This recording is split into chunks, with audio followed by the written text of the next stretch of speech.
if if you can tell us your name and then a little bit about you, what you do, if you want to talk about your business a little bit. I'm Vicky Harris. I'm uh, a graduate of Arizona State. I have my degree in mathematics from Arizona State, and I have a master's in adult and continuing education from University of Phoenix. Um, I work by day as a sales and marketing analyst, so I utilize my math skills with spreadsheets and formulas. Um, and on the side, I also own a business called Choreography Pros. And Choreography Pros is a an online dance. Well, besides online, but we have an online, I would say, online dance studio almost. That's kind of how we started, and then it developed into like an online tool for dance teams to get choreography for whatever level, whether it be high school, college, or pro. So we also host conventions. We have a junior pro convention, which is for dancers 18 and younger. And then we have a pro convention for dancers 18 and older. So if you're 18 more on the high school level, we have a place for you to go. If you're 18 on the more pro level and you're collegiate, there's a place for you to go. We have no age limit on who can attend our dance conventions because some of us even still take classes and we're beyond retired dancers. So when I was a kid, to be honest, I was a kid who danced my entire life. Like I Mm.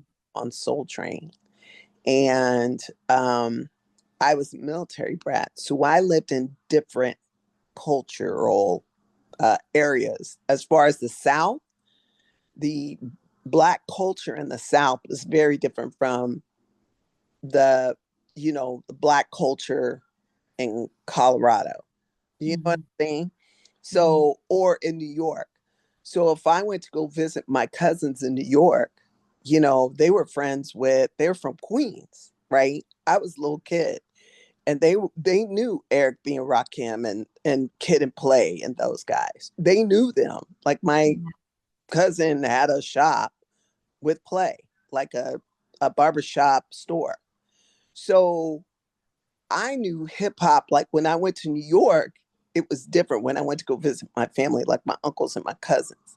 When I lived down south, we were doing different dances. And it took a while. Like we didn't have the internet, we had television and radio.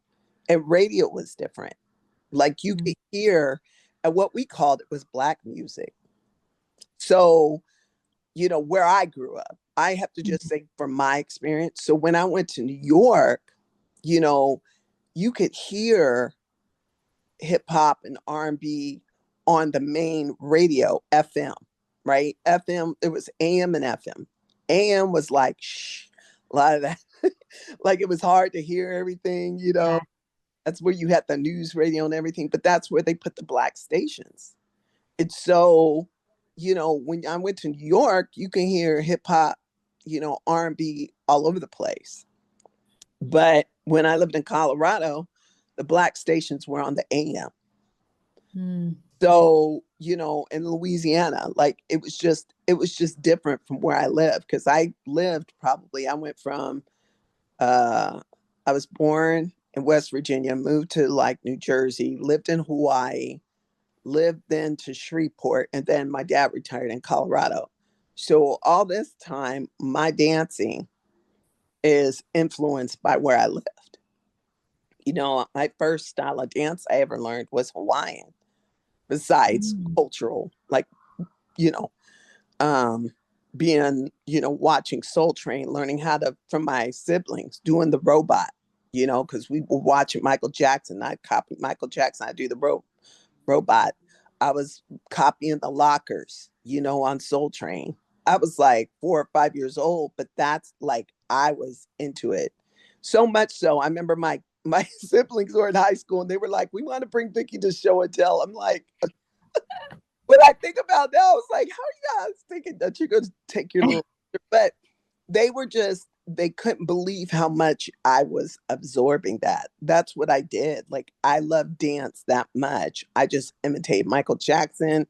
I imitated Janet Jackson. Mm. I remember her being on, and back then we had like variety shows, and like the family literally sat around and we all watched, especially if there was a black TV program on as a family, we watched it because in the 70s, that was not something you saw all the time.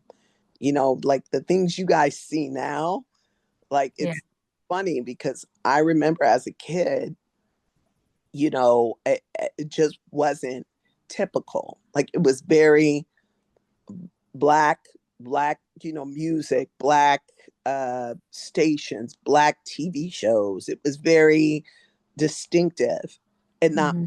a little bit crossed over. Like I watched Cher and, she would have Michael Jackson on there, the Sonny and Cher show. And man, I haven't thought about that stuff in forever. But there was all these different variety shows. And that's how we got and TV shows like What's Happening, seeing rerun.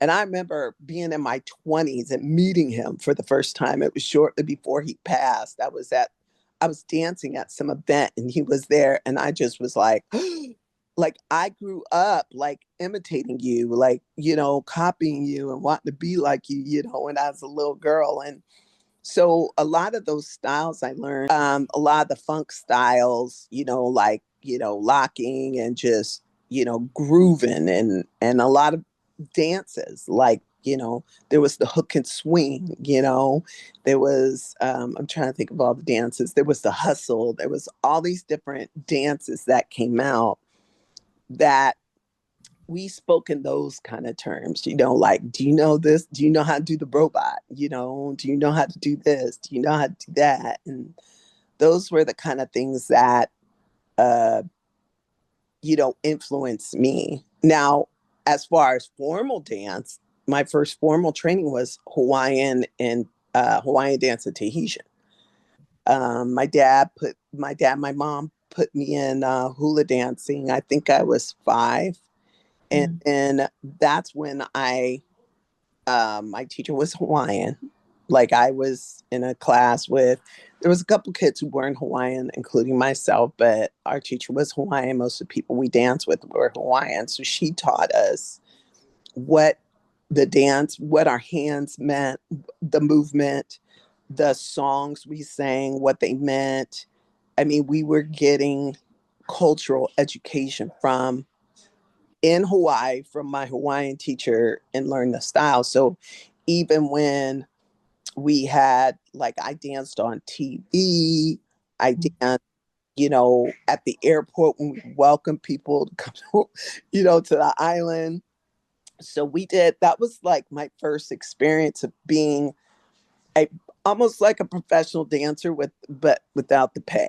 Like we were doing a lot of shows, a lot of things that got a lot of visibility. Um, but that was like my first, experience of being trained to dance. But everything else, as far as hip hop and, I call them the funk styles, all that stuff was learned just by the playground, the clubs as I got older.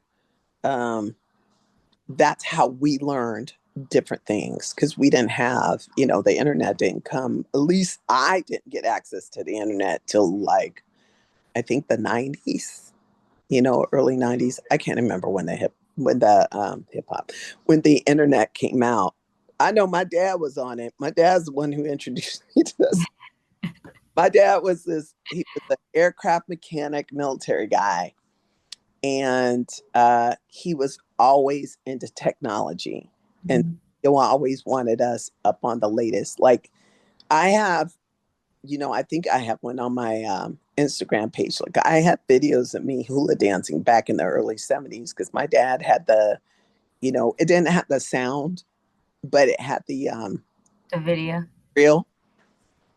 And I put sound to it later, but just I played like the drums, the drums we used to play for hula. My dad made me the drums so I could play my Mm.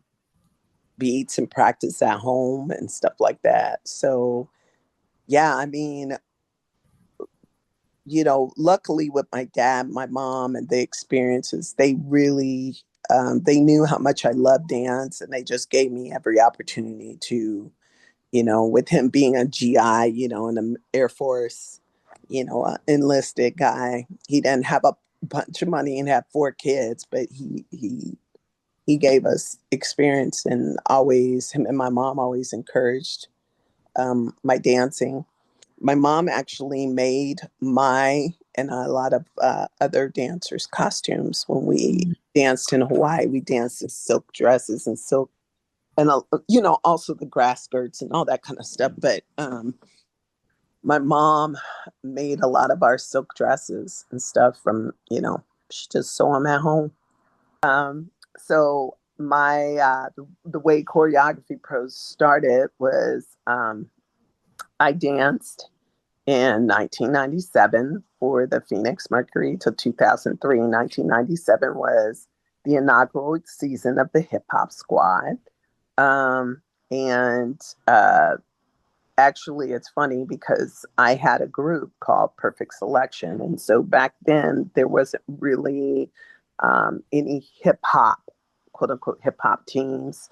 There were crews and different things. So I met a lot of people through dancing at MLK. We used to, my crew and Coco's crew and House's crew, House had a crew. But me and Coco, we'd always see each other because our groups would be dancing at MLK. Like I would get called. Back in the day, there used to be a program that was on HBO called Def Comedy Jam, and that's where a lot of the comics that you know now, Chris Rock, Chris Tucker, Mike Epps. Shoot, there was a guy named Vicky Harris. There was a whole bunch of different comedians, black comedians that came up. I'm trying to think if Kevin Hart was too young for that era or not. But Bernie Mac, all the big, comedians back in the 90s used to go on Def Comedy Jam. Well, they did a Def Comedy tour. Mm. And when it came to Phoenix, I got a call and my group opened for that. So like we would dance kind of like Fly Girls, like everybody, was trying to kind of like be that style, and so we would open up for stuff. One of my best friends that was part of my group, how I met her, like Power 92, we danced like at Boys to Men. They had like celebrity games and we danced at that. So those were like the kind of events as hip hop dancers. We like open up for artists. Like I remember one time we opened up for, we actually danced background for this group that opened up for Genuine, and I don't know if Keith Sweat, but there was a whole bunch of artists there. So that was kind of like our beginning of being seen as a group and then when they had the idea of the hip hop squad for the Mercury for the WNBA,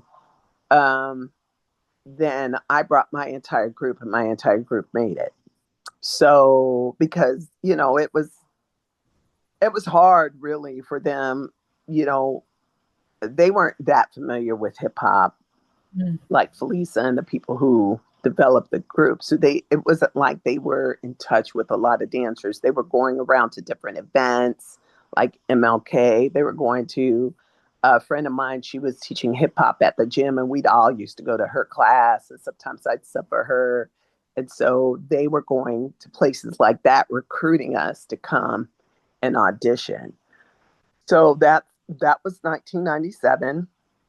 And then from there, meeting, knowing the dancers that I knew, us doing choreography and dancing together is kind of how I developed, um, relationships with different people. And once I stopped dancing with the hip hop squad, I was still, even when I was dancing with the hip hop squad, me, House, a lot of us were traveling because one of the girls who danced with us ended up getting the one that was teaching at the gyms. She ended up on our team eventually, and then she ended up being an NBA coach. And so the connections we got from the Mercury, our director who created the hip hop squad, she ended up working for the NBA. And that enabled some of us to be able to have other opportunities with other NBA teams and stuff like that. So when one of our friends ended up coaching, one of our teammates, she ended up bringing a group of us up there to help her get her squad um, more experienced at hip hop and other styles. So anyway, so that's kind of how we started the whole dance team thing. Is we would go out, and I had opportunities to choreograph for the Suns, which I would have never had that opportunity if it wasn't for the hip hop squad. Our coach ended up being the coach of the Suns and too. And so our director, she said, I want you to teach, some hip hop dances or, whatever style I wanted, I could go in and teach. And I did, like, I remember doing a chair dance with Prince and just different things. So I got a lot of opportunities that came to me just from uh, being on the hip hop squad, people seeing my choreography, me networking, um, and still, like I said, when I had my group prior to that, Perfect Selection, that gave me opportunities because people saw us at the MLK. Mhm. That helped me get, you know, stuff for Power 92 for the radio and for the hip hop squad, that audition. So I just loved dance. I loved choreographing. I loved hip hop. And that's kind of how Choreography Pros kind of came from that. Most of my staff came from the hip hop squad. And then, we moved on from there. So that's kind of how the whole idea came from with Choreography Pros was from me traveling, doing stuff with the Warriors. Um, and then I was like, man, what if I could put this online so people Mm. could learn, the dances we choreograph online. And then, first started off like a online dance studio, and then the conventions actually came after. And then the conventions end up feeding the online um, for the website. So that's kind of how that all kind of developed and grew. What year did Perfect Selection, right? Yeah. Okay, what year did Perfect Selection end? And then what year did Choreo Pros start?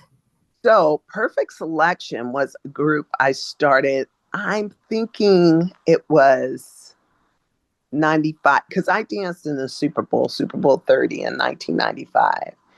And funny story is a lot of people that I'm friends with now were dancing in that Super Bowl. I just didn't know them then. And so, That's cool. so like Donnell, which we called Chocolate, Kari, like there was a lot of people that end up dancing with us. Saza was in on that. Mm. I didn't know her then. But 95, we danced in the Super Bowl. And then I I can't remember if it was 95, 96, but I created this group.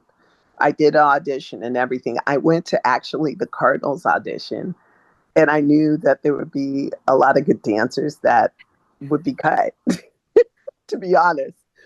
So I went there, and I had previously tried out for Cardinals, and I made it to like the very, uh, it was like the last week. Like I went through camp and everything, and but didn't end up making the team. But that was okay because there was some commitments that I couldn't do. So um, so after that, I had actually gone because they used to do the Cardinals auditions all the time at the Point at South Mountain, which I don't know if Mm. they'll call that now, but whatever that hotel was. And so I went there and I was handing out flyers. And there was a woman named Jenny that I had met, and she had a dance studio. And she was like, if you teach at my studio, I'll let your group practice here. And I was like, bet. So this was like 95, 96, around that time. So I created this group, Perfect Selection. Perfect Selection actually ended when we did Hip Hop Squad. Mm. And then I did Hip Hop Squad to 2003. And then I would come back and do like auditions and things like that, teach auditions and stuff. And then what was happening is I was going to different teams, choreographing. Like in Portland, I did something for the Portland WNBA team. I had done stuff in Seattle with that the teammate that I said that was coaching there, and then she ended up coaching for the Warriors. So I was traveling and doing choreography. And then in like 2007, while I was still traveling and doing choreography, I was like, hey, I want to start this. I want to start this online dance studio. First it was like Choreo Pros, right? It came up with the name. And then I was like, okay, what do I want to do with Choreo Pros? And we would wear, like me and Danielle, and then my friend, we would wear the Choreo Pros name, and we would say we're choreographers because we were professional choreographers for the NBA teams. But I was like, okay, how do I get this out to the masses? And that was like 2007. And in about 2009, I came up with the idea of the website. Mm. And that took some development because you have to remember back then, I think there was one guy who had like an online workout, like he was an online trainer, but nobody was doing anything online back then. Yeah. Like there was another oh my God, what were they called? They were out of LA because one of the guys I knew that was my former teammate, he was on their online dance studio. So they were actually teaching. And the funny thing is, when you come up with ideas, you're like, oh my God, I have this idea. And then you look and you're like, oh my God, somebody else has that idea too. Because you think you're being original, right? But there was like, I remember looking up, there was two online dance studio. One was called Hip Hop something, and they were out of Texas. And then there was another dance, it was called Dance Plug. I think it was called Dance Plug, and it was out of LA. And then there was this fitness guy. And then I had my idea of what I was going to do in 2009. So I was like, okay, what do I want to do? Like, Mm. it's kind of the same, but it's different, right? So I had my idea was more along what I did, which was dance team type of style, because that was, what I knew and what a lot of my people knew. So I started I started the work, and it kind of fell through the cracks. So in 2010, it was supposed to launch, and the person who was supposed to launch it for me just like poof vanished. Mm. So I couldn't get a hold of this person. Like they were with me like from day to day to day. So I had already bought the licensing because I had to pay, to play music on your website. You got to pay ASCAP and BMI and all that stuff. You got to pay for the music to play on your site. I had paid for that. I had bought the I'm sorry, what's the name? What do you call it? The hosting and all that kind of stuff. The insurance, I got insurance. And insurance, that was the funny part because the insurance company was like, we don't even know how to insure this because we've never seen or heard of this before. So I was like, well, if somebody trips over their couch, I don't want if they sue me. You know what I mean? So I had to have insurance. So, it's all that kind of stuff that went on. And then it it kind of fell off. And then my dad, bless his heart, and he was like, I want you to launch this before I pass. Mm. Just had a heart attack. And he was okay. He had recovered. And this was 2011.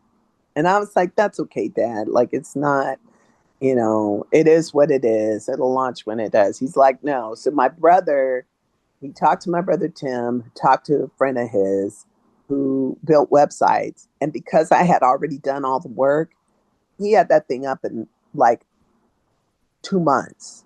And Nice. in 2012, January 1st. So Choreography Pros was really established in 2007, but the website didn't come up till 2012. And then the my first convention was in 2013, which was the pro. And then the junior pro didn't come till 2017. I tell you, man, I think about the way I did CP. Everything was kind of like I actually wrote up plans for a convention for somebody else, and Mm, I was trying to help them and encourage them to do it, and they didn't do it. So when I decided to do a convention, I had already had a spreadsheet I had put together. I had already done the research, and because I was trying to push somebody else into doing it, yeah. and the whole time I was supposed to do it because they didn't want to do it. So it's just funny how things work out. I just feel like I, just like when the website finally came up, I already had a blueprint. I had already was ready to do it. So, you know, it's that prep that it's that foresight that God has. That's what I feel for me before I have, you know. So Yeah. Yeah, that's beautiful. I think I there's like a quote that says something like you don't realize how big something is in the moment, right? It's not till after that you're like, "Oh, like yeah, I see the connection, but I also see that this over here prepped me for this here." exactly. And And I give and you that's 12 to that. I give you 12 years of, oh my gosh, okay, that's why this happened this way, you know? yeah, And through those 12 years of CP, well, it's been more than, has it been 12? What is it now? Yeah, it's 13, right? mm, So through the 13 years of CP, launching in January of 2012, like technology has changed so much, you know? Like there's a lot of things that people started in 2020 that I'm like, yeah, I'm not doing that. I'm not going back there. Like when I first started, it was a membership. It was like $9.99 a month, right? Well, then I had this new software that I purchased that my friend introduced me to because she was working for the software company, and you know, she was dancer with on the Mercury with me. She's like one of my closest friends. And she was like, I know what you need. So I switched off the monthly and went to this new software where it's a it's you purchase by routine or you rent by routine, which means I don't have to come up with new stuff every single month yeah, for a 9.99. Because if you do like a monthly thing, you constantly, and I got a full-time job, and I don't dance anymore. So I had to really have the foresight to look at, okay, where do I want this business to go and how do I want it to evolve? But yeah, there's a lot of things that people started doing 2020. I had already done in 2012. And I just was like, okay, I've done that. Now I'm moving to this next venture. Not that what they're doing is bad. It's just not like I had to evolve with myself and my age and where I saw the business going. yeah, So, yeah. yeah. And I mean, I have seen a few videos of you dancing a little more recently. So I would definitely say you still definitely got it and you I dance. yes, I still choreograph. I still, my knee I have a little arthritis in the left knee, and then on the right knee, I actually tore because I was favoring my left knee. I tore my meniscus a couple years ago, and that just kind of slowed me down. Last year, I did choreography for my convention. This year was the first time. And to be honest, like it was really nice just to focus on managing my convention. But I miss teaching, and I really miss dancing. So hopefully I'll get back into it. And, you know, I think I just need more assistance. I think I just need to get me like a personal assistant to help me with my choreography. So I'm not doing much. I Uh, get that. it's, Yeah. yeah. So I want to talk a little bit about the club scene in Arizona. yes, Uh, yes. you can tell, I mean, I don't know, just share maybe some fun experiences or just what was it like nowadays? People aren't dancing like they used to. Yeah, yeah, yeah. Something I say often is since COVID, we just don't have house parties. And something I noticed, I can say that I'm a good dancer today because of the family parties I had. Oh And yeah, growing up in the 90s and the 2000s, I was the entertainment for all the adults, right? Like the kids were, right. Kind of like yeah, like I was in the 70s. Right, right. and it's just not happening much anymore. We're just not Yeah, in this intergenerational, I would say, thing. And so a lot of the kids who are now adults don't know how to dance at clubs, but then also just kids growing up are just not dancing. And so if you can just share a little experience on what the club yeah. life is like in Arizona. So back in the 90s, it was huge, or 80s too. So when I first got to ASU, I remember I had a blast because there used to be a club called the Devil House. That was right now. There's like a big, um, I don't know, like building or office building, but on the other side of the river, of the, I'm sorry, the Salt Lake. I mean, not Salt Lake. What am I trying to say? Like, Salt River. The uh, yeah. So on the other side, so where the stadium is, mhm. right across, because it was dry. There was no water there before. It was just, the river bottom. There was the bridge. Like you go over the bridge. And the reason why they built the bridge, because apparently there was a huge flood in Arizona before I got to ASU, like in the early 80s. So, but when you cross the bridge, it was right there on the left hand side. And it was a big club, and they used to call it the Devil House. And I lived at the Towers the very first year it was built, University Towers, which is right by, off of, what is that street? Off of Stadium. Well, it's not Stadium. Veterans Way. I think it's Veterans Way. Yeah. I don't know what they call it now, but that pink, that was a brand new building. Like I was the first person in our apartment. And so back then we used to go, like I'll never forget this. So this was like 86 when I came to ASU. And I remember in Colorado, like I told you, if we heard hip hop or R&B, it was on the AM station. So we were like, it was very cultural for us, right? So even though the school I went to, like the kids were open to it, I was like one of 60 blacks at the time, at black people in my whole school. And so I went to a very suburban school at the time. Now it's very diverse. But at the time, in that area, the Cherry Creek School District, there wasn't very many blacks in the school district. And I remember like a lot of my classmates knew Michael Jackson, but that was all. Like they didn't know anybody else. I remember asking one time, I was the DJ, I was like, can you play Let It Whip? And they were like, yeah, we'll play Devo, Whip It Good. I was like, no, that's not the song I'm talking about. And I was like, forget it. So that was kind of the culture of my school. But I introduced a lot of stuff because I ended up being a choreographer and choreographing for my high school. Mm. And we end up competing. And so a lot of people got introduced to music, a lot of hip hop As music and stuff because of what I choreographed for our dance team.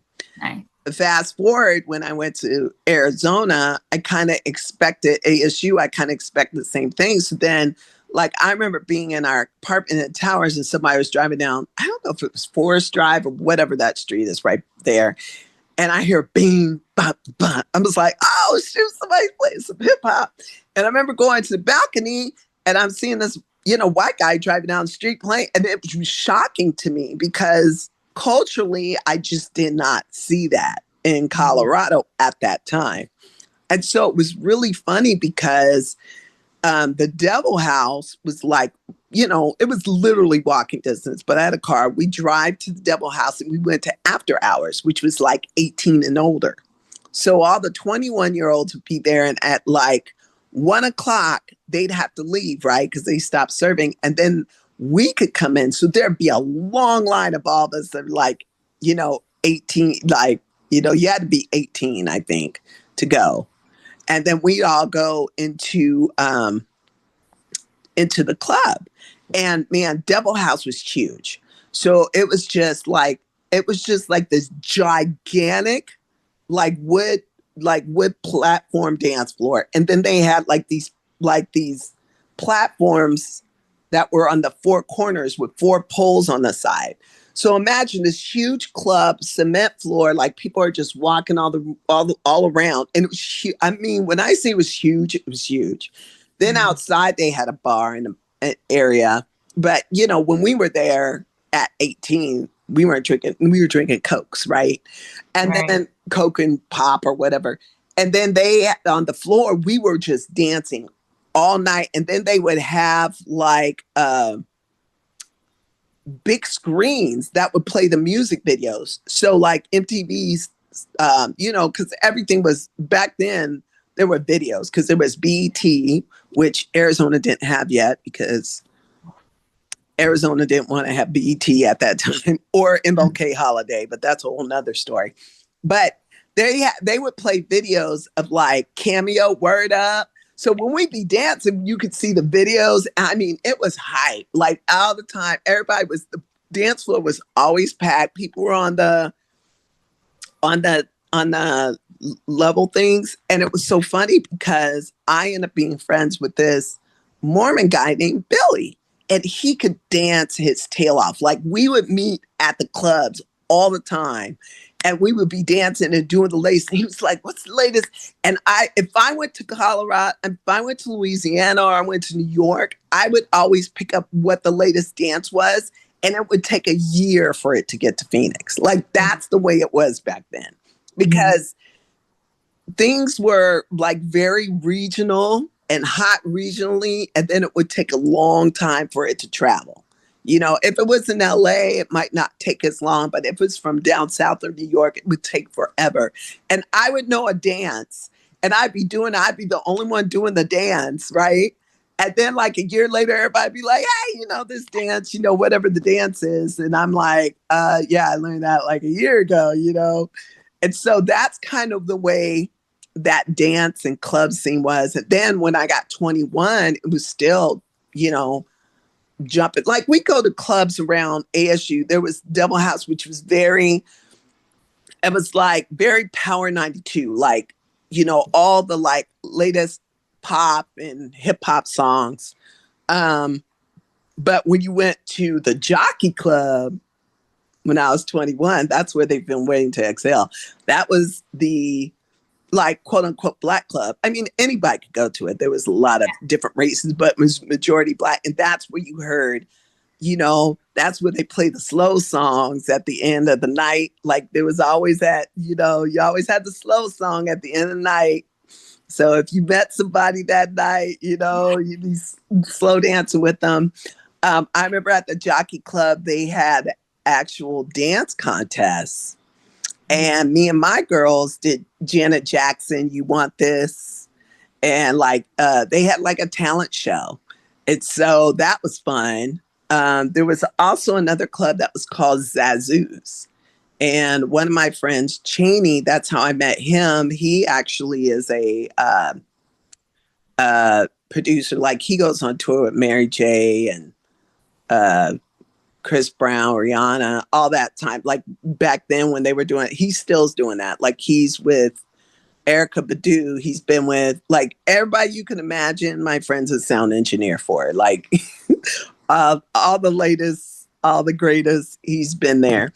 But how I met him was he used to do the sound at Zazu's, one of the clubs. So when the artists would come, and he was working a job at U-Haul when he started.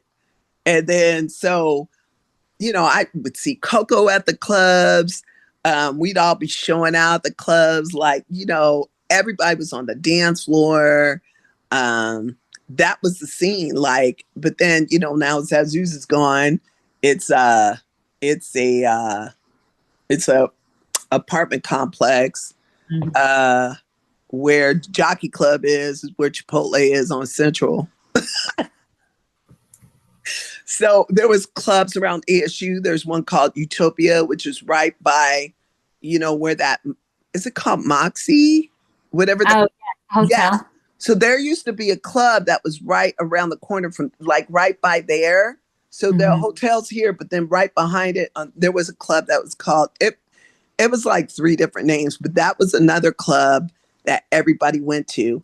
Then when I was in school, going backwards, so that was like when I was, older, 21 and older. So that was the scene. Like I remember, I'm not going to go back yet, but I remember that club. I think it was still Utopia at that time. Father MC.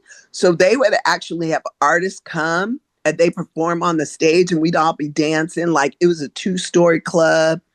Um, but yeah, I mean, we were on the floor sweating, dancing, Mm. because that was like, that was the Hammer.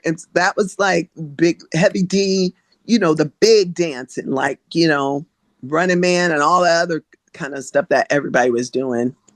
Just the big hip hop moves. Like, you know, you were out of breath when you dance. Like it went like you weren't looking. Sometimes like you want to look cool. Like if I knew I wanted to look cute, I would be so upset because I wanted to dance too. So you couldn't do kind of both, You but could then do you still both. would. Yeah. And then there was another club that we all used to go to that now it's like they built apartments. They're right there on McDowell and Rural or Scottsdale Road. And they just tore down that shopping center, but there was a big club there that a lot of people, even I remember up until the like 2011, I think it was still there. And I remember LL Cool J was there. I mean, a lot of times, a lot of artists would come perform at the clubs.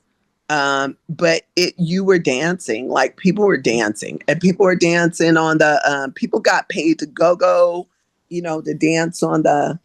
That was later on, like kind of when I was kind of getting out of the club scene. But yeah, like you know, it was all about that. Like we'd always be dancing. And then if you like somebody, at the end of the night, they always play that slow song. And you're like, oh, I want to dance. Okay. And that's when, a lot of people like get the numbers, whatever. But yeah, I mean, it was always a thing. There was house parties more. I went to more house parties probably in college than I did after college. After college, it was all about the clubs. Like, Mhm. when I would go home to Colorado, it was clubs. Like if we go out of town someplace, it was like the clubs. Um, and yeah, but yeah, I think the COVID era changed a lot of stuff. I think there was still people going out um, post our days, of going out. Because I still think I would go out occasionally, even after I had my son. I wasn't, out on the floor dancing a lot, but I think that kind of slowed down in the early 2000s for me. Uh, Mm. but I think there was good things and bad things about that whole COVID area of being online, right? The thing I was happy about is I was like, finally, these doctors and everybody, they're with it. They got all this stuff online. You can start doing stuff online. But the bad part was people just didn't get to interact. People watch dance more than they did dance. Mhm. And Yeah.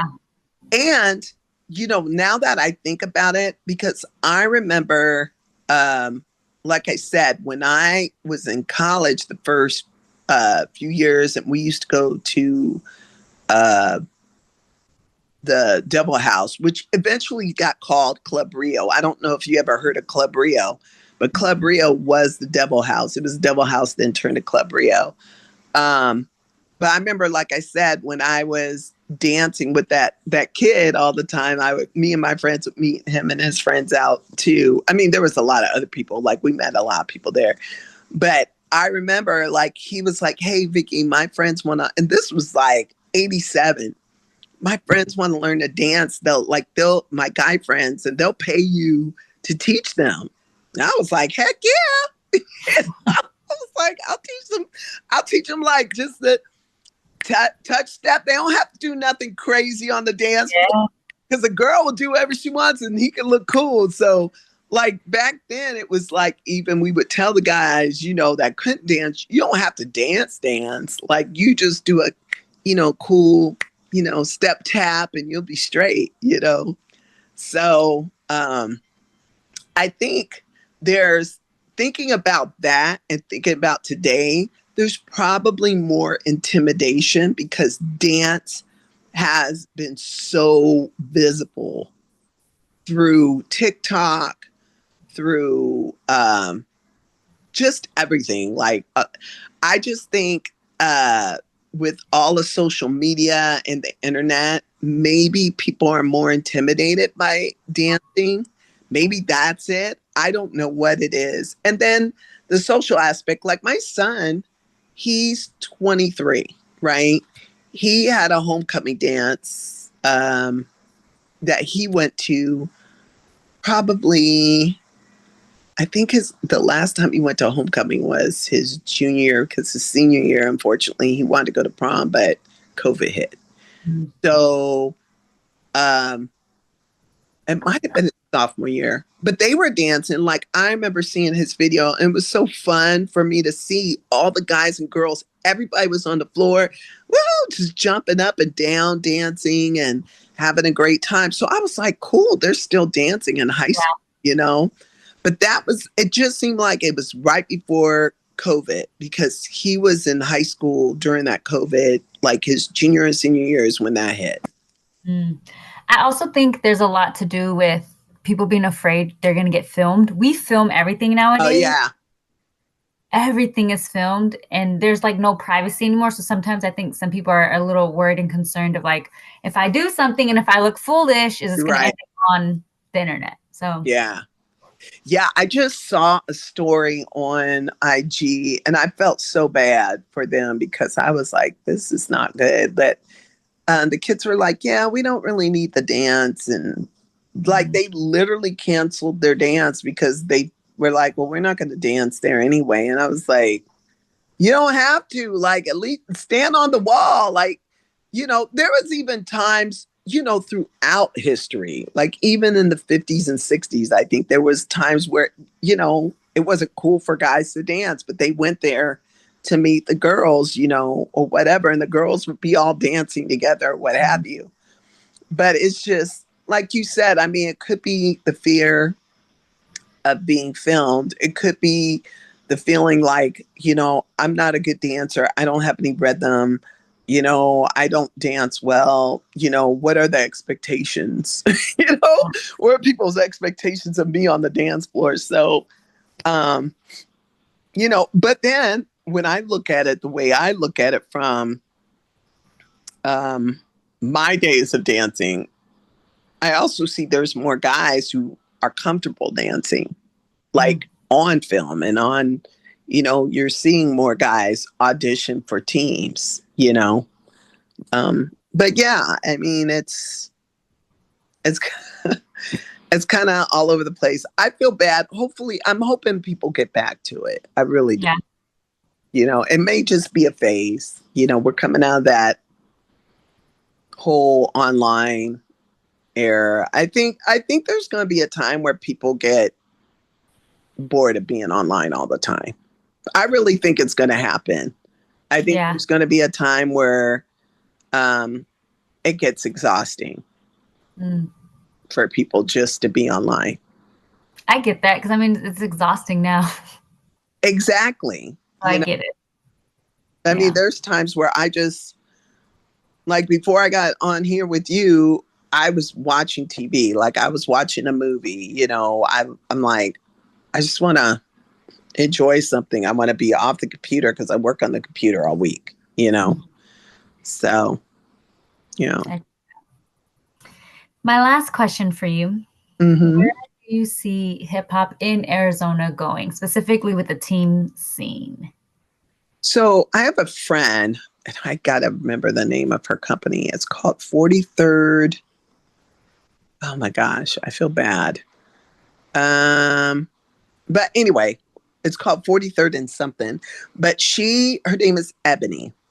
And what she's trying to do is she's trying to utilize myself, House, um, basically choreography pro staff to try to. She is a person who judges, because I know you're talking about dance teams, and she judges for DTU, Dance Team Union, and some of these other ones. And like my biggest complaint, typically when I watch dance teams, is I'm like, where is the groove? Like when you say one word that describes me, I'm saying groove. Like hip hop is a And the rock and the groove. bounce. Where's Yes. the rock and the Yes. bounce? Where's the Yes. culture?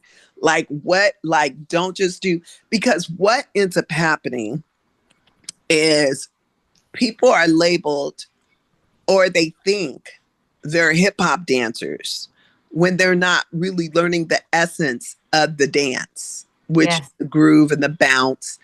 And they're not learning anything about the culture. They're just doing 5, 6, 7, 8 and getting that done. And then when they go, just like I told you, my friend Cheney, who works with all the biggest artists, like he knows all the biggest choreographers, like all the ones that are out there now that are hiring.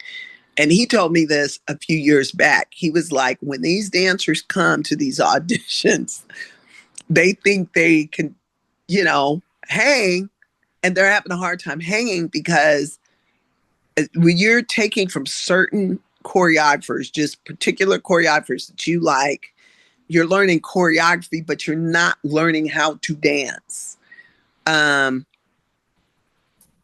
That's where I see a problem.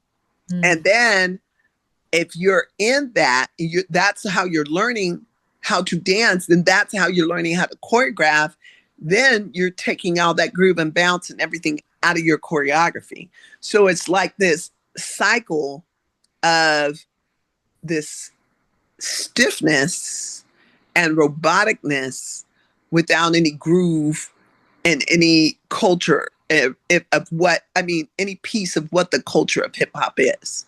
Mm-hmm. So what my friend is doing is she's trying to teach coaches and people who are not in the hip hop culture how to judge, how to better look at and judge, and also make sure their dancers are,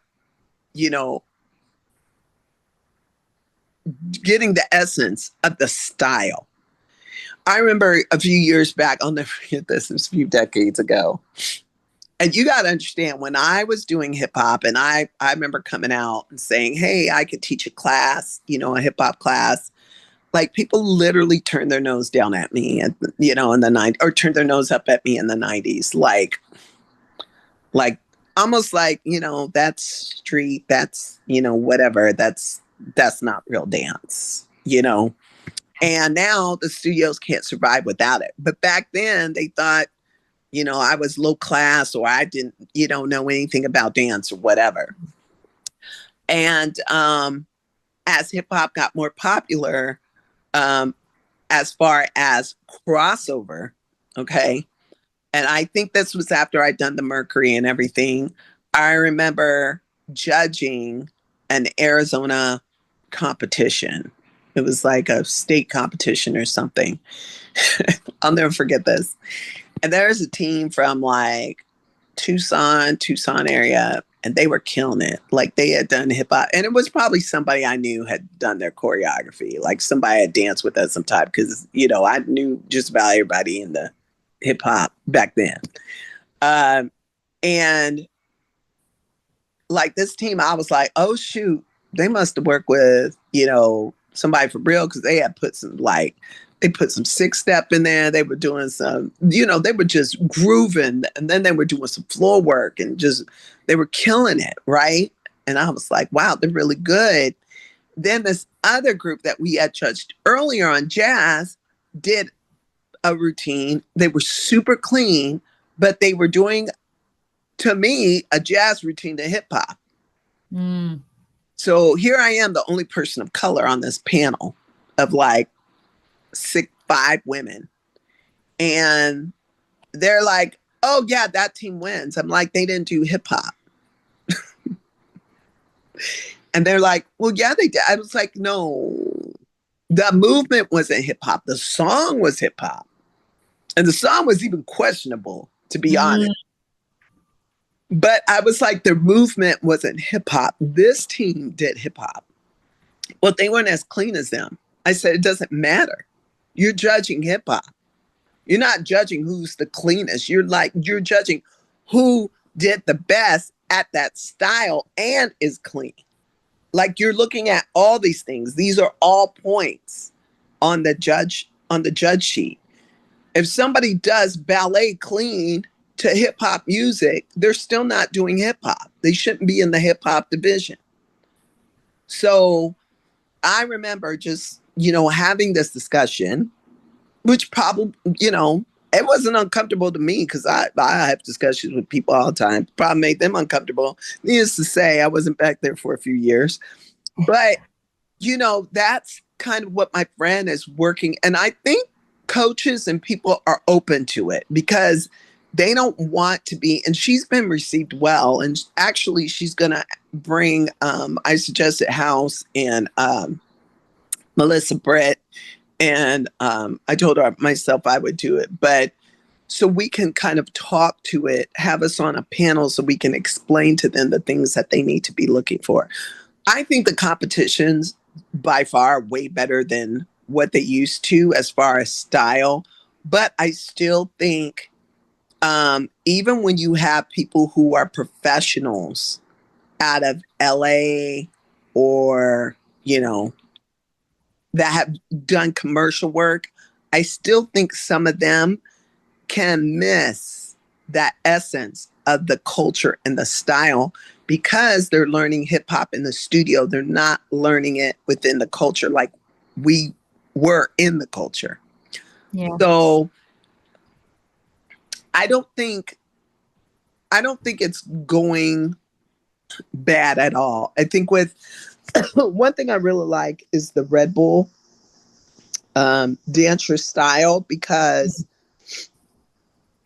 unfortunately, which I think one of the things that old heads like myself and some of the people who really hang on to definitions and what things are is they worry about losing the culture as far as where did it come from? Yeah.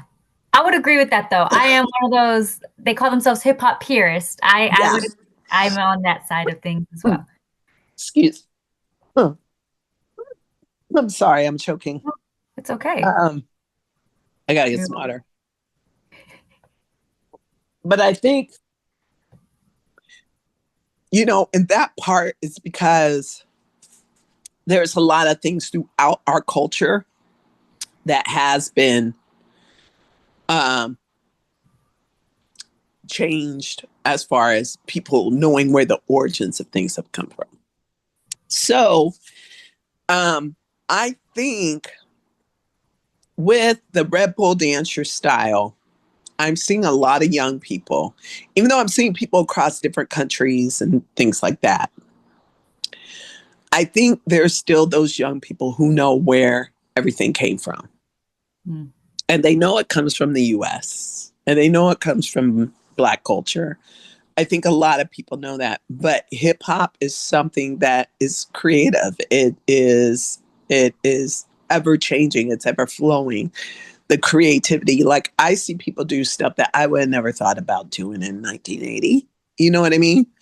Yeah. In the 1980s. So I love that part, but I just, I love to see them continue the groove, the essence of it. And when I see people like the three sisters from, I think they're from France, that I'm obsessed with them. And then I see, some of these choreographers like, oh my God, I can't think of anybody right now, unfortunately. oh God, what is her name? She's out of Florida. Is her name Molly? Or no, it's not Molly. Oh shoot. I wish I could remember her name. But I'll just say this. With some of the choreographers that I've been seeing, like the young lady, I'm trying to remember her name out of I'll remember it as soon as we get off. She's out of Florida. Her style is so much like we used to dance when I used to dance in a I used to be in a group called Foot Clan back in the day. And I used to dance with this girl named Lashana. She was, I still tell her, I send her her videos. I was like, she dances just like you used to dance. Like, and it was the way we used to do routines and stuff. I was like, oh my God, she is a hip hop head. Like when I watch her, I get so excited because I'm like, oh my God, she like brings me back. So there are people that I'm seeing out there that understand the essence of the style and live it. And so, as far as hip hop's concerned, I'm not really worried about it because I'm seeing that continue to be shown from each generation. I just think with my girl, with her company, I think what she's doing is fabulous because because you cannot stop people from loving a cultural style. I mean, look at salsa. You can't stop people from wanting to learn. Like me learning Hawaiian. I'm not Hawaiian, but I learned from a Hawaiian dancer in the Hawaiian culture, and I loved it. When I had Bollywood being taught at Choreography Pros, I wouldn't allow anybody to teach it, even though it has some essence of hip hop in it. The style itself, Bollywood, that's an Indian from India style. I don't know anything about that.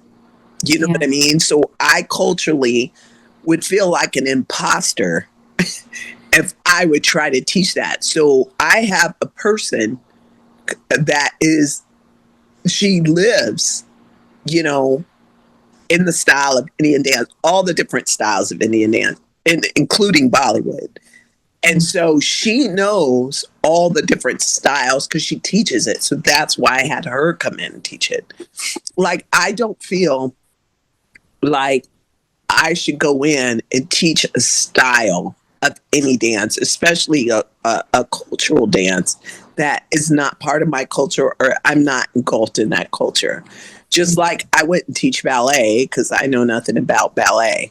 So I just think it's really smart of my friend with her company going in and these coaches also being open to it and the judges being open because she's teaching judges how to judge. And once you start teaching the judges, that's the biggest thing. When you teach the judges what to look for in the style, then the dancers will bring the style because they'll get marked low and they'll get the right critiques.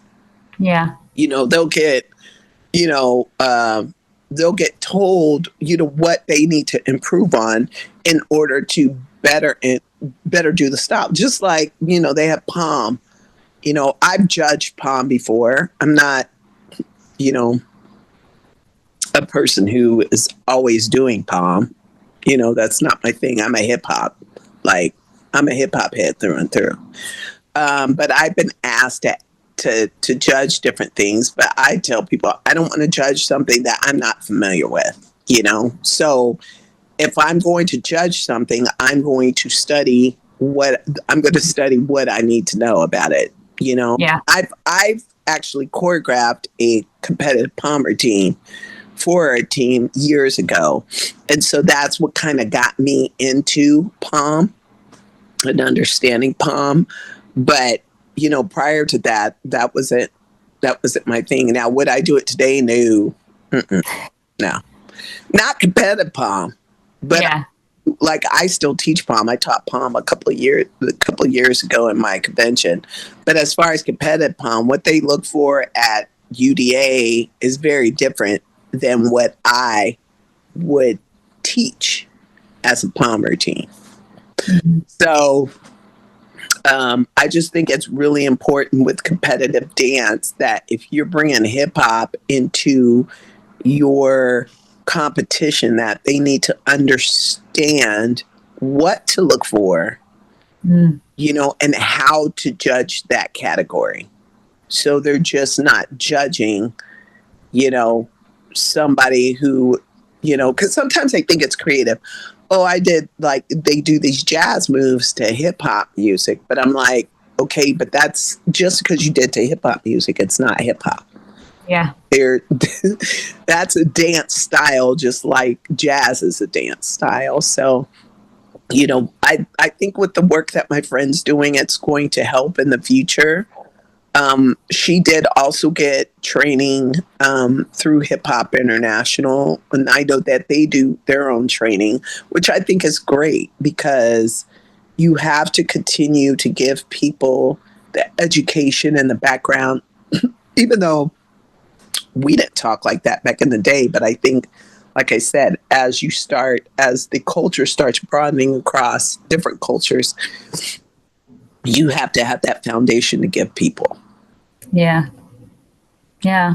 That's good. Thank you so much. Oh, you're welcome. I'm sorry I was choking at the end. I don't know what No, I'm sorry. I'm sorry that you were joking. No, I hope you're okay. Yeah, no, it's just like, my throat gets dry and probably because I'm talking too much, but No, it was great. Thank you. I learned so much. I really appreciate it. You have so much knowledge and so much experience. And so please know that I appreciate you taking the time with me. And I appreciate what you have done and what you are doing and what you will do. And I'm just excited to see it. oh, thank you so much. I appreciate you. I know you brought some dancers to Junior Pros, so I appreciate that. And I appreciate the support from the community. I know Jenzai actually had me spend time at one of his events at Speak Out. House has always supported me. Coco and House continues to. Coco, like, we're just a community of people who love one another, and we just want the best for everybody. Yeah. That is hip hop culture. That is hip hop, is loving everybody, appreciating everybody and what they bring to the table and their style and what they do, and encouraging everybody. And so, that's what I want to continue here, because, that's why I do what I do, is to elevate other dancers and choreographers.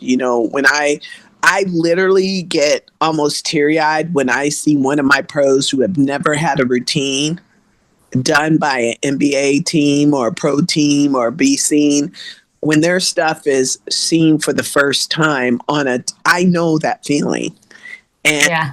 that gives me so much joy when one of my Choreo Pros has that experience for the first time, because I know exactly how they feel, and so it gets me emotional for them. And that's what I want to continue doing in Phoenix. When I go to shows, when I try to support, other people's programs and their shows, because we've got to support and keep helping each other and educating each other. And the program that you're in and the things that House has done at ASU, as well as Melissa Britt, as well as the other, I can't remember her name because I've never met her. The other, Tasha Barnes. Yes, that's come into ASU, and she's done so much. I just really appreciate all of their hard work in developing that program at ASU, because it means so much and it preserves that cultural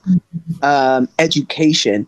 And when House and them educates and teaches you all teach the next generation, and so on and so forth. So that's all important work. So I appreciate all what you guys are doing. Thank you. Thank you. Thank you. Thank you. Mm-hmm. Yeah. All right. That is all I have, but I will send this to you once I've edited and everything to make sure I get your approval before posting. Okay, great. All right. Thank you so much again. Have a good day. All right, you too. Thanks. Bye-bye.